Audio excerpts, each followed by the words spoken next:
SEMA is a Swahili word for speak. SEMA gathers citizen voices to improve public services. The COVID-19 outbreak has proved to be a time when citizens' voices matter most. Policies, laws, budgets, and decisions are being made. The question is, are citizens' voices included during the making of these decisions? Is there transparency and collaboration between the citizens and the government? We have promoted the usage of online feedback mechanisms. So during and after the lockdown in Uganda, citizens still had a chance to provide feedback on the public institutions they visited, mainly the police and health centers.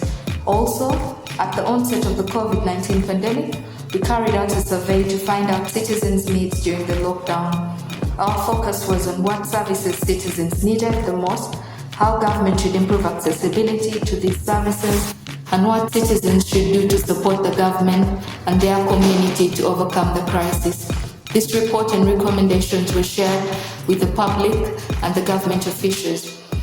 The COVID-19 pandemic has also affected the relationship between citizens and the government, and yet citizens continue to rely on public services. Because of this, we at SEMA continue to look for ways to improve public service delivery. SEMA recently convened 22 civic leaders within the Ugandan government and non-government institutions to share recommendations on how we should bridge the gap between citizens and government for better service delivery in times of crisis.